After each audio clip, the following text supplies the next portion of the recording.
I trust his experience. You know, he knows what he's doing.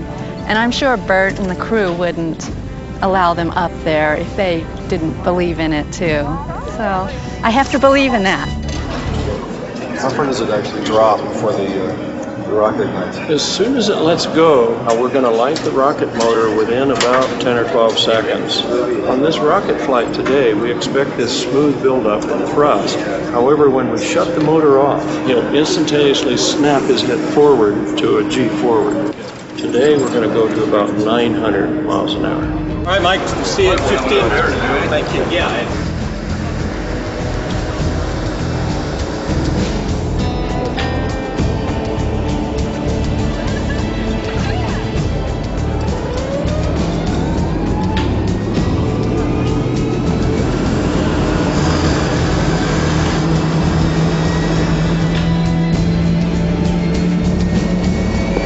Tower, white 9 flight is holding short at 30, ready for departure. Runway 30, clear for takeoff. Roger, white 9's rolling.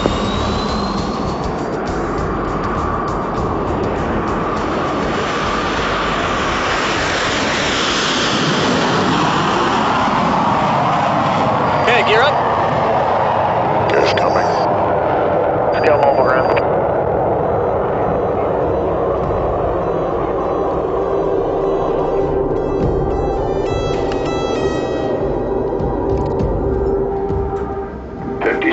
Launch, scum status.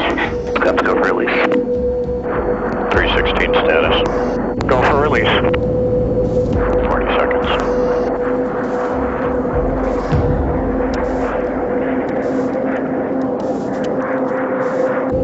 Seconds.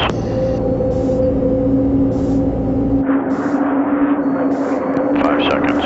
4, 3, 2, 1. Mark. Good release.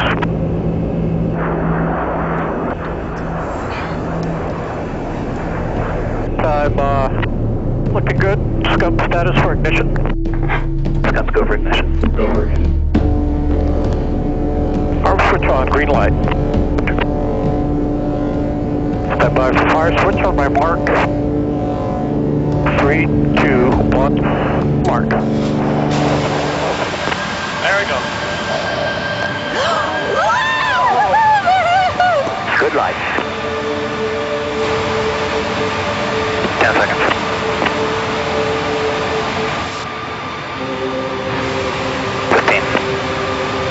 Beautiful. Okay, ignition's on. The motor burns out. You're riding the bull, so to speak, slowing back down from supersonic to subsonic, which tends to rock the wings, and you're trying to get the feather out. And the feather is like the saving grace. It's the angel's wings in this vehicle. If you can get to the feather and get it out, you can get it home. Feather unlocked. Clear feather. How you doing, Brian? That's a pretty wild ride, Mr. Rutan. Roger that. Now stabilize the feather. Copy. A lot of side-to-side rolling here. Okay, he's descending through 55,000 feet now by my call.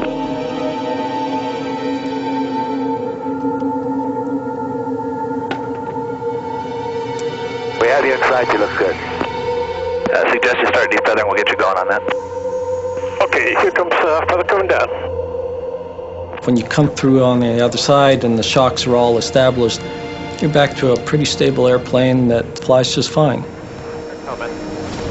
Hey, clear to land. There is some risk, and you got to be alert enough to recognize danger before it gets out of hand. And you hiccup in one spot, you potentially can have a bad day. 20, 10, 5, 2.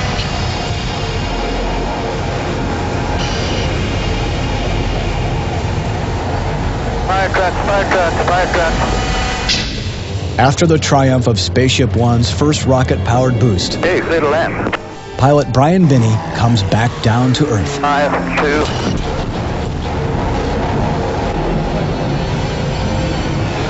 Fire trucks.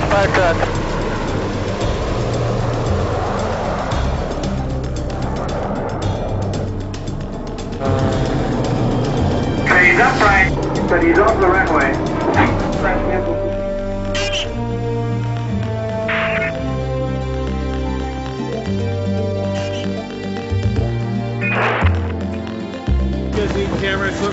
flew into the ground, much faster than what the landing gear is designed to arrest.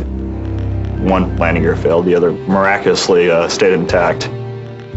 It's not Brian's fault, it's just that the flight controls weren't working as intended. They kind of bind up, and you have to kind of wiggle the stick and get them loose. Brian would have had to apply about 12 pounds of force on the stick to break it free, which isn't something you want to do when you're trying to do fine maneuvering.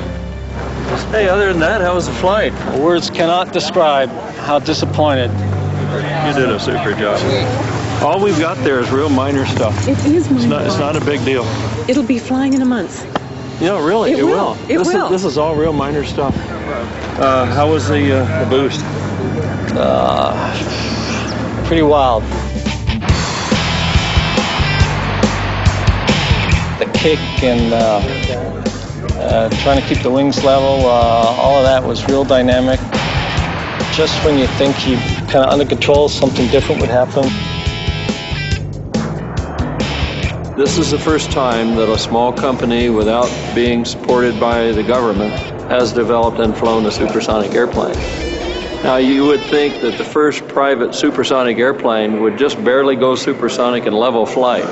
This morning, we went supersonic climbing almost straight up. That was cool. All in all, the test was a major success, you know, up until the landing. We got through the sound barrier without any problems, and we went to maximum Q. We've seen how our ship flies supersonic. Technically, it's enormous. SpaceShipOne's cable and pushrod flight controls bind up and become useless as it passes through the sound barrier. Supersonic speeds require an entire tail stabilizer to pivot or trim to control the plane. Beautiful. Okay, ignition's on. The F-16 and the space shuttle, the pilot couldn't fly without a computer sensing what's happening and helping the pilot fly it. I didn't have that option because I didn't want to add the enormous costs of the computers. In 1947, Chuck Yeager proved that a human being could fly faster than the speed of sound in the early X-planes. That was the last time anyone went supersonic in a mechanically controlled airplane. All of the stability augmentation comes from the seat of the pants. Quick thinking, and if you made a bad judgment, you're going to bite the dust. Rutan's space program replaces the computer controls with the TNU, or Tier 1 Navigational Unit. This single display provides all the information the pilots need to fly their craft. Arm switches on. Both the TNU and the flight simulator the pilots used to train were designed by Pete Sebold. Release. You've got an airspeed indicator, an altimeter, and it tells you whether you're upside down, right side up, backwards, forwards, tells you where you are over the ground. But we really tried to simplify it and make it work for this mission. After 3 years developing this crucial portion of the program, Pete gets his chance to fly the rocket.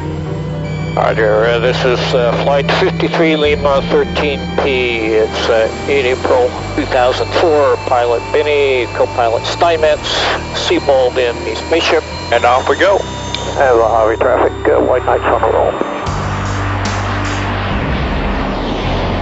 I'm an engineer and I'm a pilot. Those two traits tend to conflict sometimes. I love problem solving. On the other hand, I tend to be a little bit too analytical. There's just something interesting. When I move the elevons, I get trim indications. Well, that is interesting. The second powered flight plans a 40-second rocket burn, taking SpaceShipOne higher and faster and testing the feather in supersonic re-entry. And SpaceShipOne's looking for landing clearance. Heading over to Brian now. Have a good flight. Stand by. 3, 2, 1, release. White Knights, forward, verify 6. Oh, big separation. Can't pull any CO here. I get main wing, lots of separation.